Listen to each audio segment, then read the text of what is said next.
Gonna take a look at a few laps here in a practice stint where there was relatively light traffic.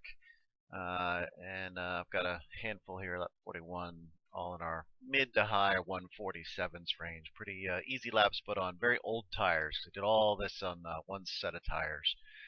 I pitted back on lap 29, kind of ridiculously early, but there was only just over 40 minutes left in the session, so I went ahead and topped off the fuel tank and left the tires the same to bring them back out for more use. So we're at 19 gallons of fuel. We got the brake bias set at 54.1, should be 54.2 in the actual black box. We have the traction control is at 2. The fuel mix is at 7. The fuel map is at 3. And the ABS is at 3, and the fuel map is at 3.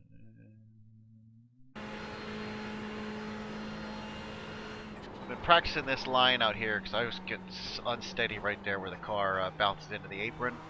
And I've learned that's not so much the apron or my braking that's been giving me trouble. It's been I've been downshifting too early, and the rear load at the high or over high RPM was kicking me out sideways. So I've been doing a lot of work at trying to downshift later and under braking to help me control that rear end spin that's been giving me issues. This is a late apex turn. You really want to wait for the car to get that turn to finish getting that turn in before you get on the throttle, and then you need to manage the throttle around there. Not so much a late apex on this one because there's lots of runoff and there's just a million different lines through there. Mostly it's going to depend on what kind of traffic you got around you. Fast forward through all this hard accelerator. I've been getting better at my braking in the apex or into the bus stop. I've been doing it.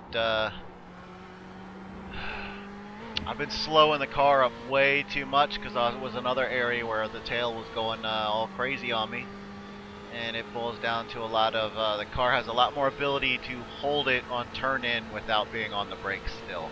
So I've gotten more faith and confidence in the car's ability to just hold on through there, while so that I can dab the brakes and then turn into the bus stop and then brake again into those first two left and right apex on the entry in order to get the car turned in for a good solid throttle to exit on. Another late apex here in the horseshoe, the international horseshoe. There I was a little slower than need be, so I didn't get to take advantage of any of that runoff, and we're still putting down a good time. I tend to downshift a little bit earlier into this one and run fifth through that little kink because I often end up needing to get off the throttle a little bit in order to maintain that one from going too far out wide and scaring me a little much. This is actually one where I still have a tendency to downshift a little too early into it. So downshift into that second gear when the engine's revving too high, I can still kick that one sideways. But getting better at it though. More hard accelerator. We get our 3-2 brake card. 3-2 card brake. And it really ends up just being a pretty much a quick dab on the brakes and then the turn in. And then another dab on the brakes in order to prevent it from washing out all through that straighter section of the bus stop before the exit. That way you can get on that throttle earlier. A whole lot of that. Brake, and then I'm off the brake again in order to cover that apex. That way I can get the braking done while the steering is straight.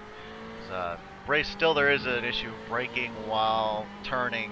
Can balance the load. The front right will load up, and you still can spin it under braking through there. So it's a brake and then a straighten up, and then another brake before the turn there into turn 1.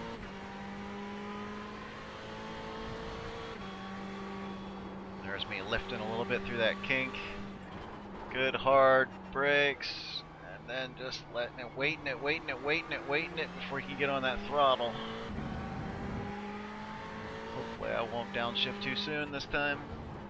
Yeah, I'm still getting that one up there too much. I still need to Wait a little bit longer on that one, I think. Lower my risk of spinning that one from getting on from downshift and high rev and downshift. There you go. Off the brake before the turn in for it. Not the best exit there because I didn't actually settle it down.